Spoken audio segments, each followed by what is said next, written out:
ನಮಸ್ತೆ ಬಂಧುಗಳೇ, ಜನಿ trust Bangalore YouTube ಚಾನಲ್ಗೆ ಸ್ವಾಗತ ಸುಸ್ವಾಗತ. ಸ್ನೇಹಿತರೆ, ಸ್ಪರ್ಧಾತ್ಮಕ ಪರೀಕ್ಷೆಗಳಿಗೆ ಬೇಕಾದ ಉತ್ತಮ ಮಾಹಿತಿಗಾಗಿ ನೀವು ನಮ್ಮ ಚಾನಲ್ ಅನ್ನು ಸಬ್ಸ್ಕ್ರೈಬ್ ಮಾಡಿ. ನಿರಂತರ ಮಾಹಿತಿಗಾಗಿ ಪಕ್ಕದಲ್ಲಿರುವಂತಹ ಬೆಲ್ ಬಟನ್ ಅನ್ನು ಕ್ಲಿಕ್ ಮಾಡಿ. ನಮ್ಮ ವಿಡಿಯೋಗಳು ನಿಮ್ಗೆ ಇಷ್ಟ ಆದರೆ ಲೈಕ್ ಮಾಡಿ, ನಿಮ್ಮೆಲ್ಲ ಸ್ನೇಹಿತರಿಗೂ ಶೇರ್ ಮಾಡಿ. ಸ್ನೇಹಿತರೆ, ಇವತ್ತು ನಾವು HIV ಏಡ್ಸ್ ಅನ್ನುವಂಥ ವಿಚಾರದ ಬಗ್ಗೆ ಒಂದಷ್ಟು ಮಾಹಿತಿಯನ್ನು ನಿಮಗೆ ನೀಡೋದಕ್ಕೆ ಪ್ರಯತ್ನ ಪಡ್ತಾ ಇದ್ದೀವಿ. ಈ HIV ಏಡ್ಸ್ ಅನ್ನ ನಾವು ಎರಡು ಆಯಾಮಗಳಲ್ಲಿ ನಿಮಗೆ ತಿಳಿಸಬೇಕು ಅನ್ನುವಂಥ ಒಂದು ಪ್ರಯತ್ನವನ್ನ ನಾವು ಮಾಡ್ತಾ ಇದ್ದೀವಿ. ಸ್ಪರ್ಧಾತ್ಮಕ ಪರೀಕ್ಷೆಗಳಿಗೆ ಯಾರು ಸಿದ್ಧತೆಯನ್ನು ನಡೆಸ್ಕೊಳ್ತಿದ್ದೀರೋ ಅವರಿಗೆ ಗೆಲುವಿಗಾಗಿ ಮತ್ತೆ ಪ್ರತಿಯೊಬ್ಬ ವ್ಯಕ್ತಿಗೂ ಕೂಡ HIV ಏಡ್ಸ್ ನ ಅರಿವು ಅನಿವಾರ್ಯ ಆಗಿದೆ. ಅದರ ಜಾಗೃತಿ ಅತಿ ಮುಖ್ಯ ಆಗಿದೆ. ಯಾಕೆಂದ್ರೆ ಇವತ್ತು ದೇಶದಾದ್ಯಂತ ಹಲವಾರು ಜನ HIV ಏಡ್ಸ್ ಕಾಯಿಲೆಗೆ ತುತ್ತಾಗ್ತಾ ಇದ್ದಾರೆ. ಸೊ ಇದಕ್ಕೆ ಪ್ರಮುಖವಾದಂತಹ ಕಾರಣ ಏನಂದ್ರೆ ಅವರಿಗೆ ಜಾಗೃತಿ ಇಲ್ಲದೆ ಇರುವಂಥದ್ದು. ಯಾವ ಜಾಗೃತಿಯ ಕೊರತೆಯಿಂದ ಇಡೀ ದೇಶದಲ್ಲಿ ನಾವು ಹೇಗಾಗ್ತಾ ಇದ್ದೀವಿ ಅಂದ್ರೆ, ಯಾವುದನ್ನ ಜಾಗೃತಿ ಪಡೆದುಕೋಬೇಕೋ ಅದ್ರ ಬಗ್ಗೆ ತುಂಬಾ ಅಸಡ್ಡೆಯನ್ನು ತೋರಿಸ್ತಾ ಇದ್ದೀವಿ, ಮತ್ತೆ ತುಂಬಾ ಕೇರ್ಲೆಸ್ ಮಾಡ್ತಾ ಇದ್ದೀವಿ. ಅದರ ಪರಿಣಾಮವಾಗಿ ಬಹಳಷ್ಟು ಜನ ಇಂತಹ ತೊಂದರೆಗೆ ಸಿಲುಕಿ ತಮ್ಮ ಜೀವನವನ್ನೇ ಅರ್ಧದಲ್ಲಿ ಕಳೆದುಕೊಳ್ಳುವಂತಹ ಮತ್ತೆ ಮಾಯ ಮಾಡಿಕೊಳ್ಳುವಂತಹ ಒಂದು ವ್ಯವಸ್ಥೆಗೆ ಹೋಗಿದ್ದಾರೆ.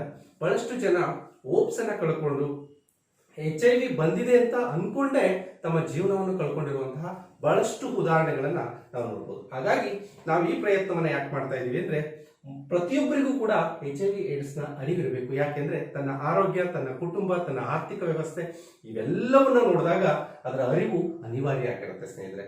ಮತ್ತೆ ಸ್ಪರ್ಧಾತ್ಮಕ ಪರೀಕ್ಷೆಗಳಲ್ಲಿ ಬಹಳಷ್ಟು ಪರೀಕ್ಷೆಗಳಲ್ಲಿ HIV ಏಡ್ಸ್ ಕುರಿತಾದಂತಹ ಪ್ರಶ್ನೆಗಳು ಇದ್ದೇ ಇರುತ್ತೆ. ಆ ಕಾರಣಕ್ಕಾಗಿ ಸ್ಪರ್ಧಾತ್ಮಕ ಪರೀಕ್ಷೆಯಲ್ಲಿ ನಾವು ಗೆಲುವನ್ನು ಸಾಧಿಸೋದಕ್ಕೋಸ್ಕರ ಕೂಡ ಈ ಪ್ರಯತ್ನವನ್ನ ಮಾಡಿದ್ದೇವೆ. ಸ್ನೇಹಿತರೆ, ಸ್ಲೈಡ್ ಅಲ್ಲಿ ನೀವು ನೋಡಿರ್ಬೋದು, ರೈಟ್ ಸೈಡ್ ಅಲ್ಲಿ ಒಂದು ರೆಡ್ ಕಲರ್ ಟೇಪ್ ಇದೆ. ಅದನ್ನು ನಾವು ರೆಡ್ ರಿಬನ್ ಅಂತೀವಿ. ಇದು HIV ಏಡ್ಸ್ ನ ಸಿಂಬಲ್ ಆಗಿದೆ ಸ್ನೇಹಿತರೆ, ನಮಗೆ ಪ್ರಮುಖವಾಗಿ ಗೊತ್ತಾಗಬೇಕಾಗಿರೋದು ಏನಿದು HIV ಮತ್ತೆ ಏಡ್ಸ್ ಅನ್ನುವಂಥದ್ದು. ಬಹಳ ಜನ ಯೋಚನೆ ಮಾಡ್ತಾರೆ ಅಂದ್ರೆ, ಏನಾದ್ರು ತುಂಬಾ ವೀಕ್ ಆಗಿದ್ರೆ ಅಥವಾ ಸ್ವಲ್ಪ ಬಡಕಲಾಗಿದ್ರೆ, ತುಂಬಾ ಸೈಲೆಂಟ್ ಆಗಿದ್ರೆ, ಅಂದ್ರೆ ತುಂಬಾ ಫಿಸಿಕಲಿ ವೀಕ್ ಆಗಿದ್ದಂತಹ ಸಂದರ್ಭದಲ್ಲಿ ನಿಮ್ಗೆ ಏಡ್ಸ್ ಇದೆ ಕಣೋ ಅಂತ ರೇಗಿಸಿರುವಂತಹ ಸಂಖ್ಯೆ ತುಂಬಾ ಇದೆ. ಸೊ ಹಾಗಾಗಿ ನಾವು HIV ಮತ್ತೆ ಏಡ್ಸ್ ಅನ್ನುವಂಥ ಎರಡರ ನಡುವೆ ಇರುವಂತಹ ವ್ಯತ್ಯಾಸವನ್ನು ಕೂಡ ನಾವು ತಿಳ್ಕೋಬೇಕಾಗುತ್ತೆ. HIV ಅಂದ್ರೆ ಹ್ಯೂಮನ್ ಇಮ್ಯುನೋ ಡಿಫಿಷಿಯನ್ಸಿ ವೈರಸ್ ಅಂತ, ಅಂದ್ರೆ ಮಾನವನ ದೇಹವನ್ನು ದುರ್ಬಲಗೊಳಿಸಿರುವಂತಹ ಒಂದು ವೈರಸ್ ಅಂತ. ಇನ್ನೊಂದು ಏಡ್ಸ್ ಅಂತ, ಏಡ್ಸ್ ಅಂದ್ರೆ ಅಕ್ವೈರ್ಡ್ ಇಮ್ಯುನೋ ಡಿಫಿಷಿಯನ್ಸಿ ಸಿಂಡ್ರೋಮ್ ಅಂತ, ಅಂದ್ರೆ ರೋಗಗಳ ಕೂಟವನ್ನ, ಏನು ದೇಹದಲ್ಲಿ ರೋಗ ನಿರೋಧಕ ಶಕ್ತಿಯನ್ನ ಕುಂದಿಸುವಂತಹ ಒಂದು ರೋಗಗಳ ಕೂಟವನ್ನ ನಾವು ಏಡ್ಸ್ ಅಂತೀವಿ. HIV ಅನ್ನೋದು ಒಂದು ವೈರಸ್ ಸ್ನೇಹಿತರೆ, ಏಡ್ಸ್ ಅನ್ನೋದು ಕಾಯಿಲೆ ಆಗುತ್ತೆ. ಸೊ ಆಗಿರೋದ್ರಿಂದ HIV ವೈರಸ್ ನಿಂದ ಏಡ್ಸ್ ಅಂತ ಹೋಗ್ಬೇಕು ಅಂದ್ರೆ ಅವನ ರೋಗ ನಿರೋಧಕ ಶಕ್ತಿ ಕಡಿಮೆ ಆಗ್ತಾ ಹೋಗುತ್ತೆ. ಸೊ ಈ ಕಾರಣದಿಂದ ನಾವು HIV ನಲ್ಲಿ ಎರಡು ಭಾಗಗಳನ್ನಾಗಿ ನಾವು ವಿಂಗಡಿಸ್ಕೊಳ್ಬಹುದು. ಒಂದು HIV-1, ಅದು ನಮ್ಗೆಲ್ಲರಿಗೂ ಗೊತ್ತಿರೋ ಹಾಗೆ ಚಿಂಪಾಂಜಿಯಿಂದ ಇದು ಹರಡಿದೆ ಅನ್ನುವಂಥದ್ದು ತಿಳ್ಕೊಂಡಿರುವಂತಹ ವಿಚಾರ. ಮತ್ತೆ ಇದು HIV-1 ಇದೆಯಲ್ಲ, ಇದು ತುಂಬಾ ಅಪಾಯಕಾರಿಯಾದಂಥದ್ದು. ಹೆಚ್ಚಿನ ಜನರಲ್ಲಿ ಇರುವಂಥದ್ದು HIV-1. ಇನ್ನು HIV-2 ಅಂತ, ಈ ಎರಡು ವಿಧಗಳಲ್ಲಿ HIV-2 ಇದೆ. ಇದು ಸೂತಿ ಮ್ಯಾಂಗಬೆ ಅನ್ನುವಂಥ ಒಂದು ಮಂಗದಿಂದ ಹರಡಿದೆ ಅಂತ ಹೇಳ್ತಾರೆ. ಇದು ಕಡಿಮೆ ಅಪಾಯಕಾರಿ. HIV-2 ಇರುವಂತಹ ವ್ಯಕ್ತಿಗಳು ತುಂಬಾ ವರ್ಷಗಳು ಬದುಕುವಂತಹ ಸಾಧ್ಯತೆಗಳು ಹೆಚ್ಚಾಗಿರುತ್ತೆ. ಅಂದ್ರೆ HIV-1ಗೆ ಕಂಪೇರ್ ಮಾಡಿದ್ರೆ HIV-2 ಇರುವಂತಹ ವ್ಯಕ್ತಿಗಳು ಹೆಚ್ಚಿನ ಸಮಯ ಬದುಕ್ತಾರೆ ಸ್ನೇಹಿತರೆ. ಇನ್ನು HIV ವೈರಸ್ ಅಂತ ಏನಿದೆಯಲ್ಲ, ಈ ವೈರಸ್ ಏನನ್ನ ತೊಂದರೆಗೀಡು ಮಾಡುತ್ತೆ. ಈಗ ನಮ್ಗೆ ಬಾಡಿಗೆ HIV ವೈರಸ್ ಬಂದ್ರೆ ಏನಾಗುತ್ತೆ, ಏನೂ ಆಗಲ್ಲ, ಆರಾಮಾಗಿರ್ತೀವಿ ಅನ್ನುವಂಥ ಒಂದು ಮನೋಸ್ಥಿತಿಯಲ್ಲಿ ನಾವೆಲ್ಲರೂ ಇರ್ತೀವಿ. ಅದು HIV ವೈರಸ್ ಇದೆಯಲ್ಲ, ಇದೇನ್ ಮಾಡುತ್ತೆ ಅಂದ್ರೆ, ನಮ್ಮ ವೈಟ್ ಬ್ಲಡ್ ಸೆಲ್ಸ್ ಅಂತ ಹೇಳ್ತೀವಲ್ಲ, ನಾವು ಬಿಳಿ ರಕ್ತ ಕಣಗಳಿರುತ್ತಲ್ಲ, ಅದಕ್ಕೆ ಹಾನಿಯನ್ನ ಮಾಡುವಂತಹ ಕೆಲಸವನ್ನ ಮಾಡುತ್ತೆ. ನಮ್ಮ ಬಾಡಿನಲ್ಲಿ ಇರುತ್ತೆ white blood cells, red blood cells ಮತ್ತೆ ಪ್ಲೇಟ್ಲೆಟ್ಸ್ಗಳಂತ ಮೂರು ಇರುತ್ತೆ. ಸೊ ನಿಮ್ಗೆಲ್ಲರಿಗೂ ಗೊತ್ತಿರುತ್ತೆ, ಏನು ರೆಡ್ ಬ್ಲಡ್ ಸೆಲ್ಸ್ ನಮ್ಮ ಫುಡ್ ಅನ್ನ ಸಾಗಿಸುವಂತಹ ಕೆಲಸವನ್ನ ಮಾಡುತ್ತೆ. ಪ್ಲೇಟ್ಲೆಟ್ಸ್ಗಳು ರಕ್ತದ ಹರಿವನ್ನ ತಡೆಯುವಂತಹ ಕೆಲಸವನ್ನ ಮಾಡುತ್ತೆ. ಹಾಗಾಗಿ ಬಿಳಿ ರಕ್ತ ಕಣಗಳು ನಮ್ಮ ದೇಹದಲ್ಲಿ ಎಷ್ಟು ಇರುತ್ತೋ ಅಥವಾ ಅದರ ಆಧಾರದ ಮೇಲೆ ನಮ್ಮ ಆರೋಗ್ಯ ಕೂಡ ಇರುವಂಥದ್ದು. ಸೊ ಹಾಗಾಗಿ ಯಾವುದು ಪ್ರಮುಖವಾಗಿದೆಯೋ ನಮ್ಮ ದೇಹಕ್ಕೆ ಆ ಬಿಳಿ ರಕ್ತ ಕಣಗಳನ್ನ ಹಾನಿ ಮಾಡುವಂತಹ ಕೆಲಸವನ್ನ HIV ವೈರಸ್ ಮಾಡುತ್ತೆ ಸ್ನೇಹಿತರೆ. ಇನ್ನು ಆ HIV ವೈರಸ್ಸು ಬಿಳಿ ರಕ್ತ ಕಣಗಳಲ್ಲಿ ಒಂದು ಪಾರ್ಟ್ ಇದೆ, ಅಂದ್ರೆ ಟಿ ಲಿಂಫೋಸೈಟ್ಸ್ ಅಂತ ಇರುತ್ತೆ. ಆ ಟಿ ಲಿಂಫೋಸೈಟ್ಸ್ಗಳನ್ನು ಕೂಡ ಇದು HIV ವೈರಸ್ ಕಡಿಮೆ ಮಾಡ್ತಾ ಹೋಗುತ್ತೆ. ಆಗ ದೇಹದಲ್ಲಿ ಶಕ್ತಿ ಅಥವಾ ರೋಗ ನಿರೋಧಕ ಶಕ್ತಿಯನ್ನು ಮತ್ತಷ್ಟು ಕಡಿಮೆ ಮಾಡ್ತಾ ಹೋಗುತ್ತೆ. ಯಾವಾಗ ದೇಹದಲ್ಲಿ ರೋಗ ನಿರೋಧಕ ಶಕ್ತಿ ಕಡಿಮೆ ಆಗುತ್ತೋ HIV ವೈರಸ್ನ ಪ್ರಭಾವ ಜಾಸ್ತಿ ಆಗುತ್ತೆ. ಆಗ ಅವಕಾಶವಾದಿ ಸೋಂಕುಗಳು ಅಂತ ನಾವೇನು ಹೇಳ್ತೀವೋ, ಅಂದ್ರೆ ಜ್ವರ, ಭೇದಿ, TB ಈ ತರ ಕಾಯಿಲೆಗಳು ಒಂದೊಂದಾಗಿ ಬರೋದಕ್ಕೆ ಪ್ರಾರಂಭ ಮಾಡುತ್ತೆ ಸ್ನೇಹಿತರೆ. ಸೊ ಇಷ್ಟನ್ನ ನಾವು ತಿಳ್ಕೊಂಡ್ವಿ ಸ್ನೇಹಿತರೆ. ಈಗ ನಾವು HIV ಏಡ್ಸ್ ಇದರ ಇತಿಹಾಸವನ್ನು ಒಂದ್ಸಾರಿ ತಿಳ್ಕೊಳ್ಳುವಂತಹ ಪ್ರಯತ್ನವನ್ನ ನಾವೆಲ್ಲರೂ ಮಾಡೋಣ. ಇದರ ಇತಿಹಾಸವನ್ನ ನಾವು ನೋಡೋದಾದ್ರೆ 1981 ಈಚೆಗೆ ನಾವು ನೋಡ್ತೀವಿ. ಆದ್ರೆ 1959 ಸಮಯದಲ್ಲಿ ಇದನ್ನ ಆಫ್ರಿಕಾ ದೇಶದಲ್ಲಿ ಗುರುತಿಸಲಾಗ್ತಿತ್ತು ಆಗಿತ್ತು ಅಂತ ಹೇಳ್ತಾರೆ. ಜೊತೆಗೆ ಚಿಂಪಾಂಜಿಗಳ ರಕ್ತ ಸಂಪರ್ಕದಿಂದ ಇದಾಗಿರ್ಬೋದು. ಅಂದ್ರೆ ರಕ್ತ ಸಂಪರ್ಕ ಅಂತಂದ್ರೆ ಅವಾಗೆಲ್ಲ ಬೇಟೆಗೆಲ್ಲ ಹೋಗ್ತಿದ್ರು. ಆ ಸಂದರ್ಭದಲ್ಲಿ ಅವುಗಳ ರಕ್ತ ನಮ್ಗಳಿಗೆ ಮನುಷ್ಯನಿಗೆ ತಲುಪಿ ಅದರಿಂದ ಬಂದಿರುವಂತಹ ಸಾಧ್ಯತೆಗಳಿದೆ ಅಂತ ಹೇಳ್ತಾರೆ. 1981 ನಾವು ನೋಡೋದಾದ್ರೆ ಮೊದಲ HIV ಕೇಸ್ ಅಮೆರಿಕದಲ್ಲಿ ಪತ್ತೆ ಆಯಿತು. ವಿಶ್ವದ ದೊಡ್ಡ ಅಮೆರಿಕದಲ್ಲಿ ಮೊದಲನೇ ಕೇಸು ಪತ್ತೆ ಆಯಿತು. 1982 ಇದನ್ನ ಈ ವೈರಸ್ ಅನ್ನ ಏಡ್ಸ್ ಅಥವಾ ಈ ಕಾಯಿಲೆಯನ್ನ ಏಡ್ಸ್ ಕಾಯಿಲೆ ಅಂತ ಕರೆಯಲಾಯಿತು. ಇನ್ನು 1983 HIV ವೈರಸ್ ಅನ್ನ ಲೂಕ್ ಮಾಂಟಿಗ್ನಿಯರ್ ಮತ್ತೆ ರಾಬರ್ಟ್ ಗ್ಯಾಲೋ ಅನ್ನುವಂಥವ್ರು ಇದನ್ನ ಪತ್ತೆ ಹಚ್ಚುವಂತಹ ಕೆಲಸವನ್ನ ಮಾಡ್ತಾರೆ. ಇನ್ನು 1986 ನೋಡೋದಾದ್ರೆ ನಮ್ಮ ದೇಶದಲ್ಲಿ, ಭಾರತ ದೇಶದಲ್ಲಿ ಚೆನ್ನೈನ CMC ವೆಲ್ಲೋರ್ನಲ್ಲಿ ಭಾರತದ ಮೊದಲ HIV ಕೇಸು ಪತ್ತೆ ಆಗುತ್ತೆ.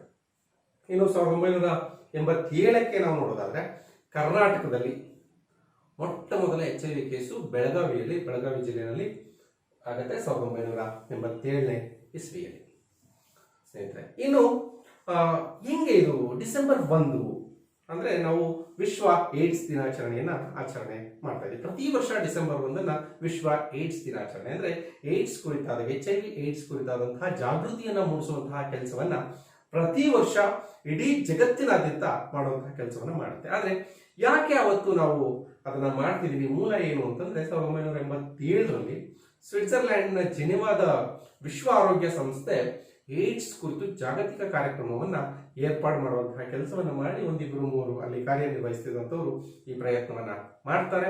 1988 ಡಿಸೆಂಬರ್ 1 ಏಡ್ಸ್ ದಿನಾಚರಣೆಯನ್ನ ಆಚರಿಸೋದಿಕ್ಕೆ ವಿಶ್ವ ಆರೋಗ್ಯ ಸಂಸ್ಥೆ ಅನುಮತಿಯನ್ನ ಕೊಡುತ್ತೆ ಸ್ನೇಹಿತರೆ. ಸೊ ಹಾಗಾಗಿ ಅಲ್ಲಿಂದ ವಿಶ್ವ ಏಡ್ಸ್ ದಿನಾಚರಣೆಯನ್ನ ಡಿಸೆಂಬರ್ 1 ಆಚರಣೆ ಮಾಡ್ಕೊಳ್ತಾ ಬಂದಿದ್ದಾರೆ. ಇನ್ನು ಈ ವರ್ಷದ ಧ್ಯೇಯ ವಾಕ್ಯವನ್ನ ನಾವು ನೋಡೋದಾದ್ರೆ, ಸ್ಪರ್ಧಾತ್ಮಕ ಪರೀಕ್ಷೆಗಳಿಗೆ ಮನಸ್ಸಿನಲ್ಲಿ ಇಟ್ಕೊಂಡು ನಾವು ನೋಡೋದಾದ್ರೆ, HIV ಸೋಂಕಿನ ತಡೆಗಾಗಿ ಜಾಗತಿಕ ಒಗ್ಗಟ್ಟು ಹಾಗೂ ಜವಾಬ್ದಾರಿಯ ಹಂಚಿಕೆ ಅನ್ನುವಂಥದ್ದು 2020 ಧ್ಯೇಯ ವಾಕ್ಯ ಆಗಿದೆ. ಇನ್ನು ಇದನ್ನ ನಾವು ಇಂಗ್ಲಿಷ್ ಅಲ್ಲಿ ಹೇಳೋದಾದ್ರೆ ಗ್ಲೋಬಲ್ ಸಾಲಿಡಾರಿಟಿ ಶೇರ್ಡ್ ರೆಸ್ಪಾನ್ಸಿಬಿಲಿಟಿ ಅನ್ನುವಂಥದ್ದು ಈ ವರ್ಷದ ಧ್ಯೇಯ ವಾಕ್ಯ ಆಗಿದೆ ಸ್ನೇಹಿತರೆ. ಇನ್ನು ಕಳೆದ ವರ್ಷದ ಧ್ಯೇಯ ವಾಕ್ಯ ನಮ್ಗೆಲ್ರಿಗೂ ಗೊತ್ತೇ ಇದೆ, ಕಮ್ಯುನಿಟೀಸ್ ಮೇಕ್ಸ್ ದ ಡಿಫರೆನ್ಸಸ್ ಅನ್ನುವಂಥದ್ದು 2019 ಧ್ಯೇಯ ವಾಕ್ಯ ಆಗಿದೆ ಸ್ನೇಹಿತರೆ.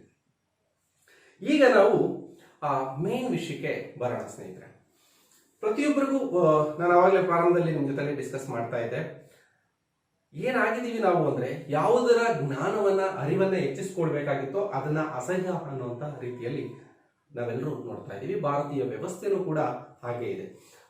ಸೆಕ್ಸ್ ಅನ್ನೋದನ್ನ ನಾವು ಬಹಳ ತುಂಬಾ ಗೌಪ್ಯವಾದದ್ದು ಅಥವಾ ಅದ್ರ ಬಗ್ಗೆ ಮಾತನಾಡೋದೇ ತಪ್ಪು ಅನ್ನುವಂತಹ ಮನಸ್ಥಿತಿ ಮತ್ತು ಪರಿಸ್ಥಿತಿ ಇಂದೂ ಕೂಡ ಕೆಲವೊಂದು ಪ್ರದೇಶಗಳಲ್ಲಿ ಅದು ಕಂಡು ಬರ್ತಾ ಇದೆ. ಸೊ ಹಾಗಾಗಿ ಇಲ್ಲಿ ನಮ್ಮ ಆರೋಗ್ಯ ಅಥವಾ ನಮ್ಮ ಜೀವನ ಅನ್ನೋದಕ್ಕಿಂತ ಮುಖ್ಯವಾಗಿ ಗೌಪ್ಯತೆ, ಪ್ರತಿಷ್ಠೆ ಅನ್ನೋದೇ ಕಾರಣ ಆಗ್ತಾ ಇದೆ.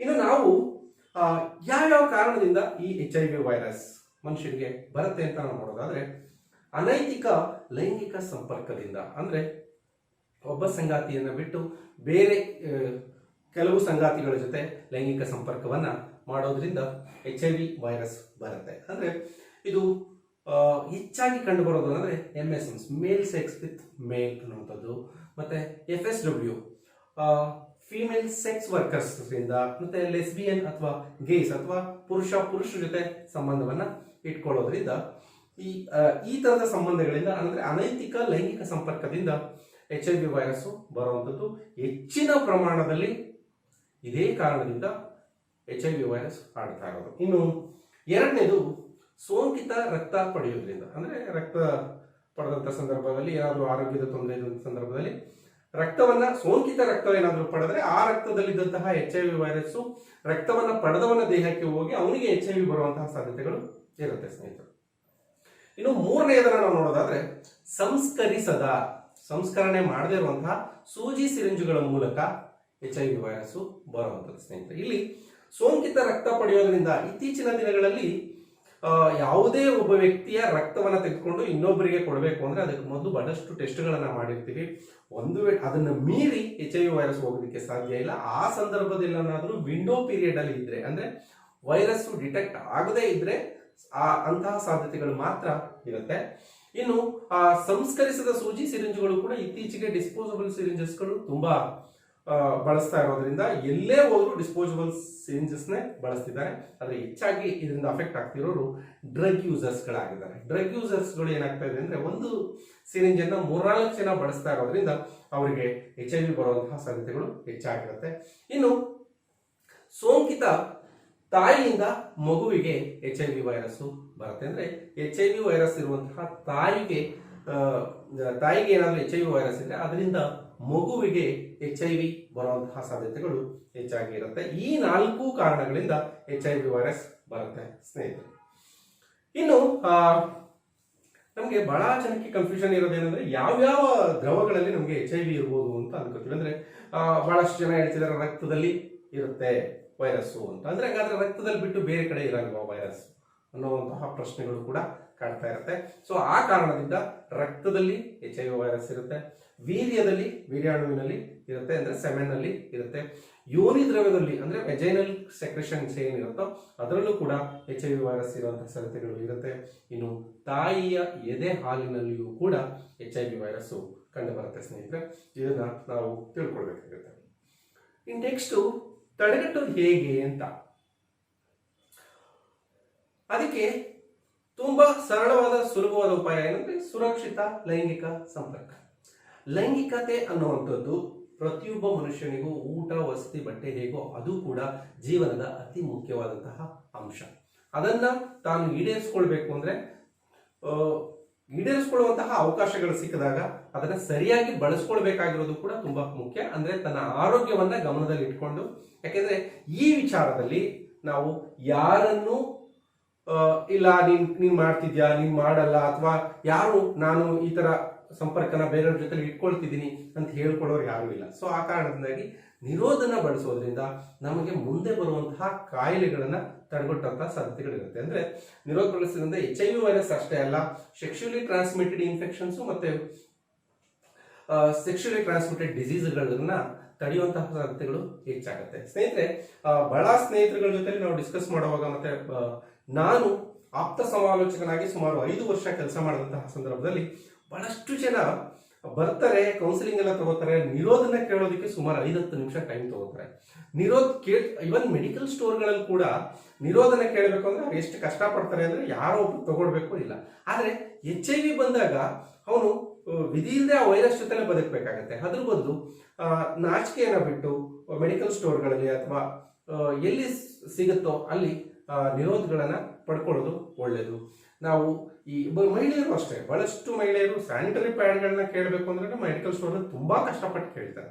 ಯಾಕೆಂದ್ರೆ ಅದು ಮನುಷ್ಯನ ಜೀವನದಲ್ಲಿ ಆಸ್ವೋಕ್ಕಾಗಿ ನಡೆಯುವಂತಹ ರೆಗ್ಯುಲರ್ ಘಟನೆಗಳು. ಹಾಗಾಗಿ ಇವನ್ನೆಲ್ಲ ನಾವು ಮನಸ್ಸು ಬಿಚ್ಚಿ ಅಥವಾ ಧೈರ್ಯವಾಗಿ ಕೇಳುವಂತಹ ಪ್ರಯತ್ನಗಳು ಆಗಬೇಕು. ಇನ್ನೊಂದು ಡಿಸ್ಪೋಸಬಲ್ ಸೂಜಿ, ಸಿರಿಂಜು, ಬ್ಲೇಡ್ಗಳನ್ನ ಬಳಸೋದನ್ನ ನಾವು ಪ್ರಾರಂಭ ಮಾಡಬೇಕು. ಅದು ನಾರ್ಮಲಿ ಎಲ್ಲ ಕಡೆನೂ ಆಗುತ್ತೆ, ಎಕ್ಸೆಪ್ಷನಲ್ ಕೇಸ್ ಅಷ್ಟೇ. ಇನ್ನು ಪರೀಕ್ಷಿಸಿದ ರಕ್ತವನ್ನ ಪಡೆಯುವಂಥದ್ದು ಈಗಾಗಲೇ ನಮ್ಗೆ ಗೊತ್ತು, ಎಲ್ಲಾ ಕಡೆನೂ ಪರೀಕ್ಷಿಸಿದ ರಕ್ತವನ್ನೇ ಕೊಡುವಂಥದ್ದು. ಹಾಗಾಗಿ ಅದರಲ್ಲಿ ಎದುರುವಂತ ಅವಶ್ಯಕತೆ ಇಲ್ಲ. ಇನ್ನು ತಾಯಿಯಿಂದ ಮಗುವಿಗೆ ಹರಡದಂತೆ ಎಚ್ಚರಿಕೆಯನ್ನು ವಹಿಸಬೇಕಾಗಿರೋದು ತುಂಬಾ ಮುಖ್ಯ ಆಗಿರುತ್ತೆ ಸ್ನೇಹಿತರೆ. ತಾಯಿಗೆ ಏನಾದ್ರೂ HIV ವೈರಸ್ ಬಂದ್ರೆ ಆ ಮಗುಗೆ ಬರದೇ ಇರೋ ತರ ಟ್ರೀಟ್ಮೆಂಟ್ ಅನ್ನ ಬೇಗ ಕೊಡಬೇಕಾಗುತ್ತೆ. ಅದಕ್ಕೆ ICTC ಮತ್ತೆ PMTCT ಅನ್ನುವಂತಹ ಸೆಂಟರ್ಗಳು ಕೂಡ ಇರುತ್ತೆ. ಅಲ್ಲಿ ಹೋಗಿ ನಾವು ಟ್ರೀಟ್ಮೆಂಟ್ ಅನ್ನ ಸ್ಟಾರ್ಟ್ ಮಾಡಬಹುದು. ಮುಂದಿನ ಸ್ಲೈಡ್ಗಳಲ್ಲಿ ನಾನು ಅದ್ರ ಬಗ್ಗೆ ಹೇಳುವಂತಹ ಪ್ರಯತ್ನವನ್ನ ಮಾಡ್ತೇನೆ ಸ್ನೇಹಿತರೆ. ಇನ್ನು ನಮ್ಮಲ್ಲಿ HIV ಏಡ್ಸ್ ಅಂದ್ರೆ ತಪ್ಪು ಗ್ರಹಿಕೆಗಳು ಜಾಸ್ತಿ. ಬಹಳ ಹಳ್ಳಿಗಳ ಕಡೆ ಬಹಳ ಕಡೆ HIV ಇದೆ ಅಂತ ಹೇಳಿದ್ರೆ ಅವ್ರನ್ನ ಊರಿಂದ ಹೊರಗಡೆ ಎಲ್ಲೋ ಇಟ್ಟು, ಅವ್ರ ಊರು ಒಳಗಡೆನೆ ಬರಬಾರ್ದು ಅಂತ ಹೇಳಿ ಅವ್ರಿಗೆಲ್ಲೋ ಒಂದು ತಟ್ಟೆ ಕೊಟ್ಟು ಎಲ್ಲೋ ಯಾರೋ ಒಬ್ರು ಊಟವನ್ನು ತಗೊಂಡೋಗಿ ಬಿಸಾಕುವಂತಹ ಒಂದು ಕಲ್ಚರ್ ಇನ್ನೂ ಕೂಡ ಕೆಲವು ಕಡೆ ಇದೆ. ಆದ್ರೆ HIV ವೈರಸ್ ಅನ್ನುವಂಥದ್ದು ನಿಮ್ಗೆ ಈಗಾಗಲೇ ನಾವು ಏನ್ 4 ಕಾರಣಗಳನ್ನ ಹೇಳಿದೀವೋ, ಲೈಂಗಿಕತೆ, ರಕ್ತ ಪೂರ್ಣ ಮಾಡ್ಕೊಳ್ಳೋದ್ರಿಂದ ಮತ್ತೆ ಸೂಜಿ ಸಿರಿಂಜ್ಗಳಿಂದ ತಾಯಿಯಿಂದ ಮಗುಗೆ, ಇದನ್ನು ಬಿಟ್ಟು ಬೇರೆ ಯಾವುದರಿಂದನೂ ಬರೋದಿಲ್ಲ ಸ್ನೇಹಿತರೆ. ನಮ್ಮಲ್ಲಿ ಬಹಳ ಜನ ಹೇಳ್ತಾರೆ ಸೊಳ್ಳೆ ಕಚ್ಚೋದ್ರಿಂದ ಬರಲ್ವಾ ಸರ್, ಸೊಳ್ಳೆ ರಕ್ತ ಇಟ್ಕೊಂಡು ಇನ್ನೊಂದ್ ಕಡೆ ಅಂತ. ಬರೋದಿಲ್ಲ ಸ್ನೇಹಿತರೆ. ಯಾಕೆ ಅಂದ್ರೆ ಸೊಳ್ಳೆ ಒಂದು ದ್ರವ ಇರುತ್ತೆ ಸೊಳ್ಳೆ ಹೀರುವಾಗ, ಹಾಗಾಗಿ ಆ ಕಾರಣದಿಂದ ಮತ್ತೆ ಸೊಳ್ಳೆ ರಕ್ತವನ್ನು ಹೀರ್ಕೊಂಡ್ರು ಕೂಡ ಏರೋಬಿಕ್ ಕಂಡೀಷನ್ ಅಲ್ಲಿ HIV ವೈರಸ್ ಬದುಕಲ್ಲ. ನಮ್ಮಲ್ಲಿ ಬಹಳ ಸ್ಪಷ್ಟವಾಗಿ ನಾವು ಅದನ್ನ ತಿಳ್ಕೋಬೇಕು. ಅಂದ್ರೆ ಗಾಳಿಯಲ್ಲಿ HIV ವೈರಸ್ ಅನ್ನ ತೆರೆದಿಟ್ರೆ ಅದು ಬೇಗ ಸತ್ತು ಹೋಗುತ್ತೆ. ಇನ್ನೂ ಬಹಳಷ್ಟು ಜನ ಹೇಳ್ತಾರೆ ಏನಂತಂದ್ರೆ, ಸರ್ ನಾನು ಏನಾದ್ರೂ HIV ವೈರಸ್ ಬಂದಿರೋರ್ನ ಬಹಳಷ್ಟು ಜನ ನಾವು ಕೌನ್ಸಿಲ್ ಮಾಡಿದಾಗ ಅವ್ರು ಹೇಳೋದು ಏನಂದ್ರೆ, ಸರ್ ನಾನು ರೋಡ್ ಸೈಡ್ ಅಲ್ಲಿ ಪಾನಿಪುರಿ ತಿಂದಿದ್ದೆ, ಆವಾಗ ರಕ್ತ ಸೋರ್ಬಿಟ್ಟಿತ್ತು, ಅದರಿಂದ ನನಗೆ HIV ವೈರಸ್ ಬಂದ್ಬಿಟ್ಟು. ತುಂಬಾ ತುಂಬಾ ತುಂಬಾ ತುಂಬಾ ತುಂಬಾ ಕಡಿಮೆ ಸಾಧ್ಯತೆಗಳು ಕೂಡ ಸ್ನೇಹಿತರೆ. ಅದು ಕೂಡ ತುಂಬಾ ಕಡಿಮೆ ಸಾಧ್ಯತೆಗಳೇ ಇಲ್ಲ. ಯಾಕೆಂದ್ರೆ ಏರೋಬಿಕ್ ಕಂಡೀಷನ್ ಅಲ್ಲಿ HIV ವೈರಸ್ ಬದುಕಲ್ಲ. ನಮ್ಮ ಸಮಾಧಾನಕ್ಕೆ ನಾವು ಹೇಳ್ಕೋಬಹುದು. ಮತ್ತೆ ಕೈ ಕುಲ್ಕೋದ್ರಿಂದ, ಸೊಳ್ಳೆ ಕಚ್ಚೋದ್ರಿಂದ, ಜೊತೆಲಿ ಊಟ ಮಾಡೋದ್ರಿಂದ, ಪಕ್ಕದಲ್ಲಿ ಮಲ್ಕೊಂಡ್ರೂ ಕೂಡ HIV ವೈರಸ್ ಬರೋದಿಲ್ಲ ಸ್ನೇಹಿತರೆ. ಹಾಗಾಗಿ ನಾವು ಬಹಳಷ್ಟು ತಪ್ಪು ಗ್ರಹಿಕೆಗಳನ್ನ ನಾವು ಜಾಸ್ತಿ ಮಾಡ್ಕೊಳ್ತಾ ಇದ್ದೀವಿ. ಆಮೇಲೆ ಬಹಳ ಸಂದರ್ಭಗಳಲ್ಲಿ ಯಾರಾದ್ರೂ ತುಂಬಾ ವೀಕ್ ಆಗಿದ್ರೆ ಅವ್ರನ್ನ ರೇಗಿಸಿ ನಿಂಗೆ HIV ಇದೆ, ನಿಂಗೆ ಏಡ್ಸ್ ಇದೆ ಅಂತ ಹೇಳಿ ಎದುರಿಸುವಂಥದ್ದು. ಇನ್ನೂ ಕೆಲವು ಸಂದರ್ಭಗಳಲ್ಲಿ ಏನಾಗುತ್ತೆ ಅಂದ್ರೆ, ಯಾರೋ ಒಬ್ಬ ಅಚಾನಕ್ ಆಗಿ ಅಥವಾ ಲೈಂಗಿಕ ಸಂಪರ್ಕವನ್ನ ಇಟ್ಕೊಬಿಟ್ಟಿರ್ತಾನೆ, ಅವ್ರಿಗೆ ಡೌಟ್ ಶುರು ಆಗ್ಬಿಡುತ್ತೆ, ನಾನು ಎಲ್ಲೋ ಹೋಗಿದ್ದೆ, ನನಗೆ HIV ವೈರಸ್ ಇರ್ಬೋದು ಅನ್ನೋಂಥ ಒಂದು ಡೌಟ್ ಶುರು ಆಗ್ಬಿಡುತ್ತೆ. ಸೊ ಅಂತಹ ಸಂದರ್ಭಗಳಲ್ಲೂ ಕೂಡ ಬಹಳಷ್ಟು ಜನ ಏನಾಗುತ್ತೆ ಅಂದ್ರೆ, ಹೌದು ನನಗೆ HIV ಬಂದಿರ್ಬೋದು, HIV ಬಂದ್ಮೇಲೆ ನಾನು ಬದುಕೋದು ಕಷ್ಟ ಅಂತ ಹೇಳಿ ಎಷ್ಟೋ ಜನ ಸೂಸೈಡ್ ಮಾಡ್ಕೊಂಡಿರೋದು ಕೂಡ ಉಂಟು. ಆದ್ರೆ ನೀವು ರಕ್ತ ಪರೀಕ್ಷೆ ಮಾಡಿಸ್ಕೊಳ್ಳದೆ ನಿಮ್ಗೆ HIV ಇದೆಯಾ ಇಲ್ವಾ ಯಾವ ವಿಚಾರನೂ ಗೊತ್ತಾಗಲ್ಲ ಸ್ನೇಹಿತರೆ. ಆ ಕಾರಣದಿಂದ ಎಷ್ಟೋ ಜನ ತಪ್ಪಾಗಿ ಗ್ರಹಿಸ್ಕೊಂಡಿದ್ದಾರೆ. ಎಷ್ಟೋ ಜನ ನನಗಿದ್ದೇ ಇರುತ್ತೆ, ನಾನು ತುಂಬಾ ಜನ ಜೊತೆ ಸಂಪರ್ಕ ಇಟ್ಕೊಂಡೆ ಅಂತ ಬಂದವರು ಕೂಡ ಕೆಲವರಿಗೆ HIV ವೈರಸ್ ಇರೋದಿಲ್ಲ. ನಂಗೆ ಏನೂ ಇಲ್ಲ, ಒಂದೇ ಸಾರಿ ನಾನು ಹೋಗಿರೋದು, ಇಂಥ ತಪ್ಪನ್ನ ನಾನು ಮಾಡಿರೋದು ಒಂದೇ ಸಾರಿ ಅಂತ ಹೇಳ್ಕೊಂಡು ಬಂದಿರೋ ಬಹಳಷ್ಟು ಜನರಿಗೂ ಕೂಡ ಒಂದೇ ಸಾರಿಗೂ ಆಗಿರುವಂತಹ ಸಾಧ್ಯತೆಗಳು ಇರುತ್ತೆ. ಹಾಗಾಗಿ ನಿರೋಧನ ಬಳಸಿ ಲೈಂಗಿಕ ಸಂಪರ್ಕವನ್ನ ಮಾಡೋದ್ರಿಂದ ಈ ಸಮಸ್ಯೆಯಿಂದ ನಾವು ಹೊರಬರ್ಬೋದು ಸ್ನೇಹಿತರೆ. ನೆಕ್ಸ್ಟ್, ಹಾಗಾದ್ರೆ ಸರ್ ನನಗೆ HIV ಇದೆ ಅಂತ ನಮ್ಗೆ ಹೆಂಗ್ ಗೊತ್ತಾಗೋದು ಅಂತ, HIV ಹೆಂಗ್ ಐಡೆಂಟಿಫೈ ಮಾಡ್ಕೊಳ್ಳೋದು ಅಂತ, ನಮ್ಮನ್ನು ನೋಡಿದ ತಕ್ಷಣ ಗೊತ್ತಾಗ್ಬಿಡುತ್ತಾ ವೀಕ್ ಇದ್ರೆ, ಅಥವಾ ಜ್ವರ ಬಂದ್ರೆ ಗೊತ್ತಾಗ್ಬಿಡುತ್ತಾ, ಬೇದಿ ಇದ್ರೆ ಗೊತ್ತಾಗ್ಬಿಡುತ್ತಾ ನನಗೆ, ಅಥವಾ TB ಬಂದ್ಬಿಟ್ರೆ ನನಗೆ HIV ಇದೆ ಅಂತ ಗೊತ್ತಾಗ್ಬಿಡುತ್ತಾ? ಇಲ್ಲ, ಇದು ಯಾವುದರಿಂದನೂ ಗೊತ್ತಾಗಲ್ಲ. ಫಸ್ಟ್ ನಿಮಗೆ HIV ಪರೀಕ್ಷೆ ಮಾಡಬೇಕು. HIV ಪರೀಕ್ಷೆ ಮಾಡದೆ ಯಾವುದೇ ಕಾರಣಕ್ಕೂ HIV ಪತ್ತೆ ಮಾಡೋದಕ್ಕೆ ಸಾಧ್ಯ ಇಲ್ಲ. ಮತ್ತೆ ಇನ್ನೊಂದು ಗೊತ್ತಿರಬೇಕು, ನಮಗೆ HIV ಸಂಪೂರ್ಣವಾಗಿ ಗುಣಪಡಿಸುವಂತಹ ಔಷಧವನ್ನು ಇನ್ನೂ ಕಂಡುಹಿಡಿದಿಲ್ಲ. ಹೆಚ್ಚು ದಿನ ಬದುಕೋದಕ್ಕೆ ಬೇಕಾದಂತಹ ವ್ಯವಸ್ಥೆಗಳು ಇಲ್ಲ ಆಗಿರುತ್ತೆ. ಹಾಗಾಗಿ ಏನ್ HIV ಇದೆ ಅಂತ ಕಂಡುಹಿಡೋದಕ್ಕೆ ಏನೇನೆಲ್ಲ ಟೆಸ್ಟ್ ಮಾಡ್ತಾರೆ ಅಂತಂದ್ರೆ, ನಾವು ಎಲಿಸಾ ಟೆಸ್ಟ್ ಅಂತ ಮಾಡ್ತೀವಿ. ಅಂದ್ರೆ ಎನ್ಸೈಮ್ ಲಿಂಕ್ಡ್ ಇಮ್ಯುನೋ ಸಾರ್ಬೆಂಟ್ ಆಸೈ ಅನ್ನುವಂತ ಒಂದು ಟೆಸ್ಟ್ ಅನ್ನ ಮಾಡಲಾಗುತ್ತೆ. ಇನ್ನು PCR test, polymerise chain reaction ಅನ್ನುವಂತ ಒಂದು ಟೆಸ್ಟ್ ಅನ್ನ ಮಾಡ್ತಾರೆ. ಅದಲ್ಲದೆ ವೆಸ್ಟರ್ನ್ ಬ್ಲಾಟ್ ಅನ್ನುವಂತ ಟೆಸ್ಟ್ಗಳನ್ನ ಮಾಡ್ತಾರೆ. ಈ 3 ಟೆಸ್ಟ್ಗಳು ನೀವು ಯಾವುದೇ ಹಾಸ್ಪಿಟಲ್ ಅಂದ್ರೆ ಪ್ರೈವೇಟ್ ಹಾಸ್ಪಿಟಲ್ಗಳಲ್ಲೇ ಹೋದ್ರು ಈ ಟೆಸ್ಟ್ಗಳನ್ನ ಮಾಡ್ತಾರೆ. ಸೊ ಅದಲ್ಲದೆ ಉಚಿತವಾಗಿಯೂ ಕೂಡ ಕೆಲವೊಂದು ಟೆಸ್ಟ್ಗಳು ಆಗುತ್ತೆ. ಕೋಂಬೇಟ್ಸ್ ಟೆಸ್ಟ್ ಅಂತ, ಅಂದ್ರೆ ICTC ಮತ್ತೆ PMTCT ಅಂತ ನಾನು ಏನು ಹೇಳಿದ್ನೋ ಅಲ್ಲಿ ಟೆಸ್ಟ್ಗಳನ್ನ ಮಾಡ್ತಾರೆ. ಅಂದ್ರೆ ಕೋಂಬೇಟ್ಸ್ ಟೆಸ್ಟ್ ಅಂತ ಫಸ್ಟ್ ಮಾಡ್ತಾರೆ. ಅದಾದ್ಮೇಲೆ ಮೆಡಿಸ್ಕ್ರೀನ್ ಟೆಸ್ಟ್ ಅಂತ ಮಾಡ್ತಾರೆ. ಇನ್ನೊಂದು ಟ್ರೆಡ್ ರೋ ಅನ್ನುವಂತಹ ಟೆಸ್ಟ್ ಅನ್ನ ಮಾಡ್ತಾರೆ. ಈ 3 ಟೆಸ್ಟ್ಗಳನ್ನ ಮಾಡಿ ನಂತರ ಪಾಸಿಟಿವ್ ನೆಗೆಟಿವ್ ಅಂತ ಹೇಳುವಂತಹ ಕೆಲಸಗಳು ಆಗುತ್ತೆ ಸ್ನೇಹಿತರೆ.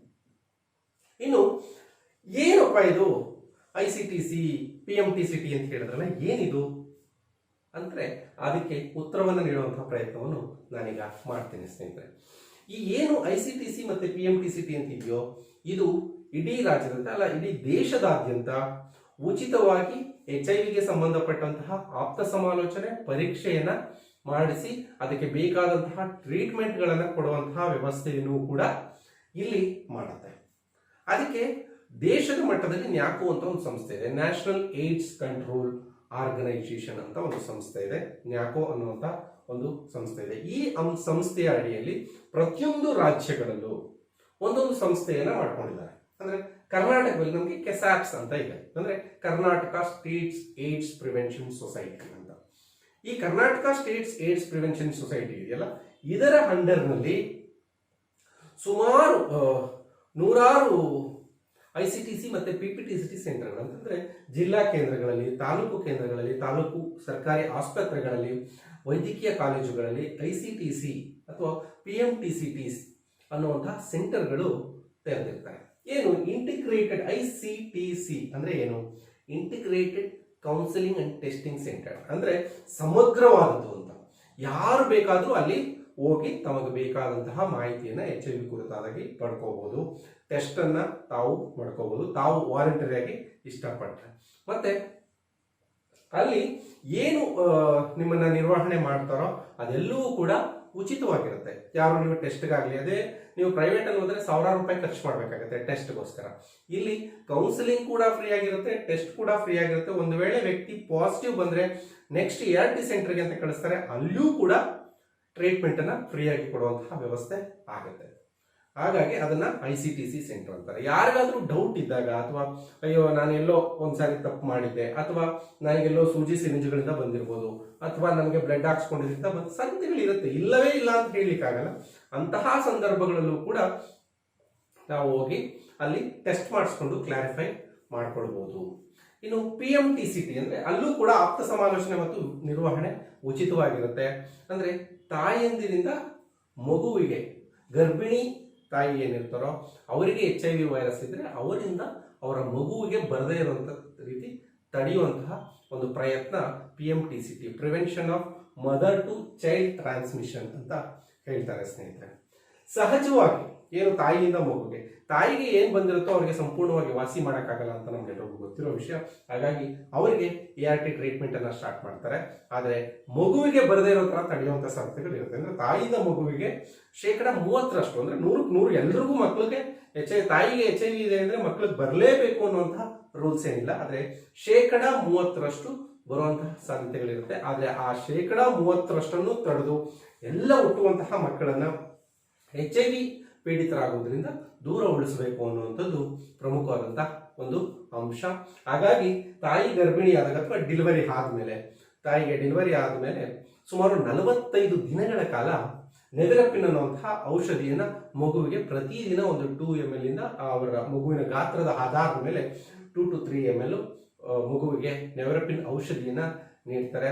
ತಾಯಿಗೂ ಕೂಡ ART ಸೆಂಟರ್ನಲ್ಲಿ ಟ್ರೀಟ್ಮೆಂಟ್ ಅನ್ನು ಕೊಡುವಂತಹ ಕೆಲಸಗಳು ಆಗಿರುತ್ತೆ. ಹಾಗಾಗಿ ತಾಯಿನೂ ಕೂಡ ಸುರಕ್ಷಿತವಾಗಿದ್ದು ಮಗುವಿಗೆ HIV ಇಂದ ಹೊರಗಡೆ ತರುವಂತಹ ಕೆಲಸ, ಅಂದ್ರೆ HIV ವೈರಸ್ ಬರದೇ ಇರೋ ನೋಡ್ಕೊಳ್ಳುವಂತಹ ಕೆಲಸವನ್ನ ಆಗುತ್ತೆ. 45 ದಿನಗಳವರೆಗೆ ಇದ್ದು ಆಮೇಲೆ ಮತ್ತೆ ಟೆಸ್ಟ್ ಅನ್ನು ಮಾಡಿ ಕನ್ಫರ್ಮ್ ಮಾಡುವಂತಹ ಕೆಲಸಗಳು ಆಗುತ್ತೆ. ಇದು ನಿರಂತರವಾದ ಪ್ರಾಸೆಸ್. ಅಂದ್ರೆ 3 ತಿಂಗಳ 45 ದಿನ, ಅದಾದ್ಮೇಲೆ ಮತ್ತೆ 45ಕ್ಕೆ ಮತ್ತೆ ಟೆಸ್ಟ್ ಮಾಡ್ತಾರೆ. ಆಮೇಲೆ ಮತ್ತೆ 3 months ಒಂದ್ಸಾರಿ, 6 months ಒಂದ್ಸಾರಿ ಟೆಸ್ಟ್ ಮಾಡಿ ಕನ್ಫರ್ಮ್ ಮಾಡುವಂತಹ ಕೆಲಸಗಳು ಆಗುತ್ತೆ ಸ್ನೇಹಿತರೆ. ಇನ್ನು ಬಹಳ ಜನಕ್ಕೆ ಕುತೂಹಲ ಇರೋದೇನೆಂದ್ರೆ, ಸ್ವಾಮಿ ಹಾಸ್ಪಿಟ್ಲ್ಗಳಲ್ಲಿ ಕೆಲಸ ಮಾಡ್ತಾರಲ್ಲ ಅವ್ರಿಗೇನಾದ್ರು ಬೈ ಚಾನ್ಸ್ ಏನಾದ್ರು ಸೂಜಿ ಏನಾದ್ರು ಚುಚ್ಕೊಂಡ್ಬಿಟ್ರೆ, ಆ ರಕ್ತ ಏನಾದ್ರು ಅವ್ರಿಗೇನಾದ್ರು ಹೋಗ್ಬಿಟ್ರೆ ಸುಖ ಸುಮ್ಮನೆ ಅವ್ರಿಗೆ HIV ಕಾಯಿಲೆ ಬರುತ್ತೆ, ಏನ್ ಕತೆ ಹಿಂಗಾದ್ರೆ ಅಂತ. ಸೊ ಅದಕ್ಕೋಸ್ಕರನೇ ಇರುವಂತದ್ದು ಪೆಪ್ ಅಂತ. ಅಂದ್ರೆ ಇಲ್ಲಿ ಹಾಸ್ಪಿಟಲ್ ನಲ್ಲಿ ಅಥವಾ ಏನ್ ಇದರಲ್ಲಿ ಕೆಲಸ ಮಾಡ್ತಿರ್ತಾರೋ ಅಂತ ಅವರಿಗೆ ಬೈ ಚಾನ್ಸ್ ಆಕಸ್ಮಿಕವಾಗಿ ಏನಾದ್ರೂ HIV ಪಾಸಿಟಿವ್ ಇರುವಂತಹ ಬ್ಲಡ್ ಇಂಜೆಕ್ಟ್ ಆದ್ರೆ, ಏನಾದ್ರು ಆದ್ರೆ ಅವಾಗ ಕೊಡುವಂತಹ ಟ್ರೀಟ್ಮೆಂಟ್ ನಾವು ಪೋಸ್ಟ್ ಎಕ್ಸ್ಪೋಸರ್ ಪ್ರೊಫಿಲಾಕ್ಸಿಸ್ ಅಂತ ಕರಿತೀವಿ. ಯಾವ ವ್ಯಕ್ತಿಗೆ ಏನು HIV ಪಾಸಿಟಿವ್ ಬ್ಲಡ್ ಕಾಂಟ್ಯಾಕ್ಟ್ ಆಗಿದ್ದರಿಂದ 48 ಗಂಟೆ ಒಳಗಡೆ ಅಥವಾ 72 ಗಂಟೆಯ ಒಳಭಾಗಡೆ ಒಂದು ಡೋಸ್ ಅನ್ನ ಅವರು ಟ್ರೀಟ್ಮೆಂಟ್ ಅನ್ನ ತಗೋಬೇಕು. ತಗೊಂಡು ಆದ್ಮೇಲೆ ಅವರು ಮೆಡಿಕಲ್ ಆಫೀಸರ್ನ ಮೀಟ್ ಮಾಡಿ ಅವ್ರಿಗೆ ಯಾವ ರೀತಿ ಇಂಜೂರ್ ಆಗಿದೆ, ಎಷ್ಟು ಬ್ಲಡ್ ಡ್ರಾಪ್ಸ್ ಹೋಗಿದೆ ಅನ್ನೋದರ ಆಧಾರದ ಮೇಲೆ ಅವ್ರಿಗೆ ಟ್ರೀಟ್ಮೆಂಟನ್ನು ಕಂಟಿನ್ಯೂ ಮಾಡ್ತಾರೆ, ಅದನ್ನು ಮಾಡ್ಕೋಬೋದು. ಬಹಳ ಸಂದರ್ಭಗಳಲ್ಲಿ ಈ ಪೆಪ್ಪಿಗೆ ಸಂಬಂಧಪಟ್ಟ ಹಾಗೆ ಒಂದು ಕ್ವೆಶನ್ನ ಇಟ್ಕೊಂಡು ಬಂದಿರ್ತಾರೆ. ಭಾಳ ನಾನು ಕೌನ್ಸಿಲಿಂಗಲ್ಲಿ ಇದ್ದಾಗಲೂ ಕೂಡ ಭಾಳಷ್ಟು ಚೆನ್ನಾಗಿ ಕೇಳ್ತಿದ್ರು, ಸರ್ ನೀವೇನಾದರೂ ಈ HIV ವೈರಸ್ ಇರೋರನ್ನ ನೀವು ಬ್ಲಡ್ ಕಾಂಟ್ಯಾಕ್ಟು ಸಿರಿಂಜಲ್ಲಿ ಏನಾದರೂ ಚುಚ್ಕೊಂಡ್ಬಿಟ್ರೆ ನೀವು ಮಾಡ್ಕೊತೀರಲ್ಲ, ನಾವು ಕೂಡ ಲೈಂಗಿಕ ಸಂಪರ್ಕ ಮಾಡಿಬಿಟ್ಟಿರ್ತೀವಿ, ಅವ್ರಿಗೆ HIV ಇದೆ ಅಂತ ಅವಾಗ ಗೊತ್ತಾಗ್ಬಿಡುತ್ತೆ, ನಾವು ಒಂದು ಪೆಪ್ ತಗೋಬೋದಲ್ಲ ಅಂತ. ಬಟ್ ತಗೊಳ್ಬೋದು, ನಿಮ್ಮ ರಿಸ್ಕ್ ಹೇಗಿರುತ್ತೆ ಅನ್ನೋದು ನೋಡ್ತಾರೆ ಒಂದು. ಮತ್ತೆ ಆ ಪೆಪ್ ಡ್ರಗ್ಸ್ನ ತಗೊಳ್ಳೋದು ಅಷ್ಟು ಸುಲಭದ ಕೆಲಸ ಅಲ್ಲ. ನಿಮಗೆ ಕಾಂಡಮ್ ತುಂಬ ಸುಲಭವಾಗಿ ಆಗುವಂಥದ್ದು, ಅದನ್ನೇ ನೀವು ತಗೊಳ್ಳದೇ ಇರೋರು ಪೆಪ್ ಡ್ರಗ್ಸನ್ನು ನೀವು ತಗೊಳ್ಳೋದಕ್ಕೆ ಸಾಧ್ಯ ಆಗಲ್ಲ. ಆ ಕಾರಣದಿಂದ ಅದನ್ನ ಸಾಮಾನ್ಯವಾಗಿ ಅಡ್ವೈಸ್ ಮಾಡಲ್ಲ, ರೇರ್ ಕೇಸಲ್ಲಿ ಅಡ್ವೈಸ್ ಮಾಡಿದ್ರು ಮಾಡ್ಬೋದಷ್ಟೇ. ನೆಕ್ಸ್ಟ್, ಇನ್ನು ವ್ಯಕ್ತಿ HIV ಪಾಸಿಟಿವ್ ಆಗಿದ್ದಲ್ಲಿ ARTಗೆ ನಾವು ವರ್ಗಾವಣೆಯನ್ನು ಮಾಡ್ತೀವಿ. ಯಾವುದೇ ಒಬ್ಬ ವ್ಯಕ್ತಿ HIV ಪಾಸಿಟಿವ್ ಅಂದ ತಕ್ಷಣ ಆಂಟಿ ರೆಟ್ರೋವೈರಲ್ ಥೆರಪಿ ART ಅಲ್ಲಿಗೆ ART ಸೆಂಟರ್ಗೆ ನಾವು ಕಳಿಸ್ಕೊಡ್ತೀವಿ. ಪ್ರತಿಯೊಂದು ಜಿಲ್ಲೆಯ ಜಿಲ್ಲಾ ಕೇಂದ್ರಗಳಲ್ಲಿ ART ಸೆಂಟರ್ಗಳು ಇರುತ್ತೆ. ಆ ART ಸೆಂಟರ್ಗಳಲ್ಲಿ ಇವರ ಎಲ್ಲ ರಕ್ತ ಪರೀಕ್ಷೆಗಳನ್ನು, ಬರೀ HIV ಅಷ್ಟೇ ಅಲ್ಲ, ಇವ್ರದ್ದು BP, ಶುಗರ್ ಎಲ್ಲ ಟೆಸ್ಟ್ಗಳನ್ನು ಮಾಡಿ ಮುಖ್ಯವಾಗಿ ಏನಂದ್ರೆ CD4 ಅಂತ ಹೇಳ್ತಾರೆ, CD4 ಕೌಂಟ್ ಅನ್ನ ಟೆಸ್ಟ್ ಮಾಡ್ತಾರೆ. CD4 ಕೌಂಟ್ ಎಷ್ಟಿರುತ್ತೆ ಅನ್ನೋದ್ರ ಮೇಲೆ ಇವರಿಗೆ ಟ್ರೀಟ್ಮೆಂಟ್ ಕೊಡಬೇಕಾ ಬೇಡವಾ ಅಂತ ಡಿಸೈಡ್ ಮಾಡ್ತಾರೆ. ಇವರ CD4 ಕೌಂಟ್ ಯಾವಾಗ ಲೋ ಆಗೋದಕ್ಕೆ ಶುರು ಆಗುತ್ತೋ ಆವಾಗ ಅವರಿಗೆ ART ಟ್ರೀಟ್ಮೆಂಟ್ ಅನ್ನ ಕೊಡ್ತಾರೆ. ಆ ಟ್ರೀಟ್ಮೆಂಟ್ಗಳು ಏನೇನೆಲ್ಲ ಇರುತ್ತೆ ಅಂದ್ರೆ TLE ಟ್ರೀಟ್ಮೆಂಟ್ ಅಂತಾರೆ, ಅಂದ್ರೆ ಟಿನೋಫೋವಿರ್, ಲ್ಯಾಮಿವಿಡಿನ್, ಎಫಾವೆರೆಂಜ್ ಅಂತ ಒಂದು 3 ಕಾಂಬಿನೇಷನ್ ಇರುವಂತಹ ಒಂದು ಟ್ರೀಟ್ಮೆಂಟ್ ಇವರಿಗೆ ಕೊಡ್ತಾರೆ. TLE ಟಿನೋಫೋವಿರ್, ಲ್ಯಾಮಿವಿಡಿನ್, ಎಫಾವೆರೆಂಜ್ ಅನ್ನುವಂಥ 3 ಮಾತ್ರೆಗಳ ಕಾಂಬಿನೇಷನ್ನ ART ಸೆಂಟರ್ ಅಲ್ಲಿ CD4 ಕೌಂಟ್ ಯಾರು ಕಡಿಮೆ ಆಗುತ್ತೋ ಅವರಿಗೆ ಮೆಡಿಕಲ್ ಆಫೀಸರ್ ನೋಡಿ ಕೊಡುವಂತಹ ಕೆಲಸ ಆಗುತ್ತೆ. ART ಸೆಂಟರ್ಗಳಲ್ಲಿ ಬಹಳಷ್ಟು ಜನ ಹೇಳೋದೇನಂದ್ರೆ HIV ಬಂದ್ರೆ 1 ವರ್ಷಕ್ಕೆ ತೀರೋಗ್ತಾರೆ, 2 ವರ್ಷಕ್ಕೆ ತೀರೋಗ್ತಾರೆ, 3 ಇಲ್ಲ ಸ್ನೇಹಿತರೆ. ಬಹಳಷ್ಟು ಜನ 15ರಿಂದ 20 ವರ್ಷ ಬದುಕಿರುವಂತ ತುಂಬಾ ಜನ ಇದ್ದಾರೆ. ಒಂದು, ಆತ್ಮಸ್ಥೈರ್ಯ ಬೇಕು. ಇನ್ನೊಂದು, ನಮ್ಮ ದೇಹದಲ್ಲಿ ರೋಗ ನಿರೋಧಕ ಶಕ್ತಿಯನ್ನ ಹೆಚ್ಚಿಸಿಕೊಳ್ಳುವಂತಹ ಸಾಮರ್ಥ್ಯ ಯಾರಿಗೆ ಇರುತ್ತೋ ಅವ್ರು HIV ಪಾಸಿಟಿವ್ ಆದ್ರೂ ಕೂಡ 15ರಿಂದ 20 ವರ್ಷ ಬದುಕುವಂತ. ನಾರ್ಮಲ್ ಆಗಿ 9ರಿಂದ 12, 13 ವರ್ಷಗಳವರೆಗೂ ಅವ್ರು ಯಾವುದೇ ಟ್ರೀಟ್ಮೆಂಟ್ ಇಲ್ಲದೆ ಬದುಕ್ತಾರೆ. ಹೌದಾ? ಇವರು ರೋಗ ನಿರೋಧಕ ಶಕ್ತಿಯನ್ನ ಜಾಸ್ತಿ ಮಾಡ್ಕೊಂಡ್ರೆ ಇನ್ನೂ ತುಂಬಾ ವರ್ಷಗಳು ಆರಾಮಾಗಿ ಬದುಕಬಹುದು. ಈಗ ನಾರ್ಮಲಿ ಒಂದು 40 ವರ್ಷ ಅಥವಾ 50 ವರ್ಷ ಆಗಿರುತ್ತೆ ಅನ್ಕೊಳ್ಳಿ, ಅವರಿಗೆ ಬಂದ್ಬಿಟ್ಟಿರುತ್ತೆ HIV ವೈರಸ್ ಅನ್ಕೊಳ್ಳಿ, ಅವ್ರು ಇನ್ನೂ 20 ವರ್ಷ ಅಂದ್ರೆ ನಾರ್ಮಲ್ ಆಗಿ ನಾವು ಬದುಕದೆ 65-70 ವರ್ಷ.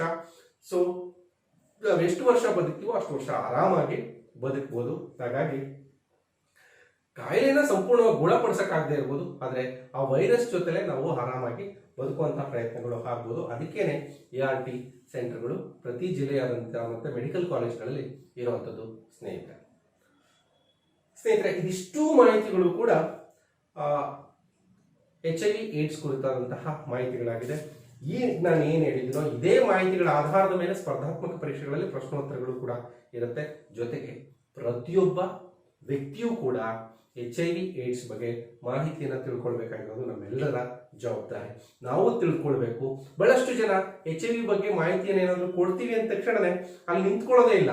ನನಗೆ ಯಾಕೆ HIV ಮಾಹಿತಿ, ನನಗೆ HIV ಬರೋಕ್ಕೆ ಚಾನ್ಸೇ ಇಲ್ಲ, ನಾವೆಲ್ಲ ದೇವಮಾನವರು ಅಂತಾನೆ ಅನ್ಕೊಂಡ್ಬಿಟ್ಟಿರ್ತಾರೆ. ಯಾಕೆಂದ್ರೆ ಮನುಷ್ಯನ ಬಯಕೆಗಳಿಂದ ಹೊರತಾಗಿ ಯಾವ ಮನುಷ್ಯನೂ ಇಲ್ಲ. ಆ ಕಾರಣದಿಂದ ಜ್ಞಾನವನ್ನ ನಾವು ಪಡ್ಕೊಳ್ಬೇಕು. ಆದ್ರೆ ಅದನ್ನ ಅಂದ್ರೆ ಲೈಕ್ ನಾನು ಮಾಡದೆ ಹೋಗ್ಲಿ, ಆದ್ರೆ ಜ್ಞಾನ ನನಗಿದ್ರೆ ಅಥವಾ ನಾನೊಂದಷ್ಟು ಜನಕ್ಕೆ HIV AIDS ಕುರಿತಾದಂತಹ ಜಾಗೃತಿ ಏನೇನಾದ್ರೂ ಮೂಡಿಸಿದ್ರೆ HIV ಇಂದ ತುತ್ತಾಗುವಂತಹ ಬಹಳಷ್ಟು ಜನಕ್ಕೆ ಏನಾಗಿರುತ್ತೆ ಅಂದ್ರೆ ಇದ್ರ ಮಾಹಿತಿನೇ ಗೊತ್ತಿರೋದಿಲ್ಲ. ಸೊ ಅಂತವರಿಗೆ ನಾವು ತಿಳಿಸೋದ್ರಿಂದ ಅವರು ಕೂಡ HIV-ಗೆ ತುತ್ತಾಗದಿರೋ ತರ ನೋಡ್ಕೋಬಹುದು ಸ್ನೇಹಿತರೆ. ಹಾಗಾಗಿ ಈ ವರ್ಷ ಡಿಸೆಂಬರ್ 1 ವರ್ಲ್ಡ್ ಏಡ್ಸ್ ಡೇ ದಿನ ನಾವೆಲ್ಲರೂ ಕೂಡ ಮತ್ತಷ್ಟು ಜಾಗೃತಿಯನ್ನ ಜನರಲ್ಲಿ ಬೆಳೆಸೋಣ. HIV ಮುಕ್ತವಾದಂತಹ ಸಮಾಜವನ್ನ ನಿರ್ಮಿಸುವಂತಹ ಪ್ರಯತ್ನವನ್ನ ಮಾಡೋಣ. ನಮ್ಮೆಲ್ಲರ ಸುರಕ್ಷತೆಗೆ ನಾವೆಲ್ಲರೂ ಸಿದ್ಧರಾಗೋಣ, ಬದ್ಧರಾಗೋಣ ಅಂತ ಹೇಳ್ತಾ ನಾನು ಈ ಒಂದಷ್ಟು ವಿಚಾರಗಳನ್ನು ನನಗೆ ತಿಳಿಸುವಂತಹ ಪ್ರಯತ್ನವನ್ನು ಮಾಡಿದ್ದೀನಿ. ಇದನ್ನ ನೀವು ಕೌನ್ಸಿಲಿಂಗ್ ಅಂತನಾದ್ರೂ ತಿಳ್ಕೊಳ್ಳಿ, ಜಾಗೃತಿ ಅಂತನಾದ್ರೂ ತಿಳ್ಕೊಳ್ಳಿ, ಅಥವಾ ಒಂದು ಕ್ಲಾಸ್ ಅಂತನಾದ್ರೂ ತಿಳ್ಕೊಳ್ಳಿ. ಆದರೆ ಇಷ್ಟು ಮಾಹಿತಿಯನ್ನು ಸರಿಯಾಗಿ ತಿಳ್ಕೊಂಡ್ರೆ ಒಂದು ನಮ್ಮ ಜೀವನಕ್ಕೆ ಸಹಾಯ ಆಗುತ್ತೆ. ಅಂದರೆ ನಮ್ಮ ಬದುಕಿನಲ್ಲಿ HIV ಕುರಿತಾದಂತಹ ಮಾಹಿತಿ ನಮಗೆ ಗೊತ್ತಿದ್ರೆ ಆ ಥರ ರೀತಿಯ ತಪ್ಪುಗಳನ್ನು ನಾವು ಮಾಡಲಿಕ್ಕೆ ಸಾಧ್ಯ ಆಗಲ್ಲ. ಜೊತೆಗೆ ಎಕ್ಸಾಮ್ಗಳ ಪಾಯಿಂಟ್ ಆಫ್ ವ್ಯೂ ಅಂತ ನೋಡಿದ್ರು ಕೂಡ ಇಷ್ಟು ವಿಷಯಗಳನ್ನೇ ಇಟ್ಕೊಂಡು ಅವರು ಪ್ರಶ್ನೆಗಳನ್ನು ಕೇಳಬೇಕಾಗುತ್ತೆ. ಸ್ನೇಹಿತರೆ, ಮತ್ತೊಂದು ವಿಡಿಯೋದೊಂದಿಗೆ ನಾನು ನಿಮ್ಮನ್ನು ಭೇಟಿ ಮಾಡ್ತೀನಿ. ಅಲ್ಲಿವರೆಗೂ ಧನ್ಯವಾದಗಳು.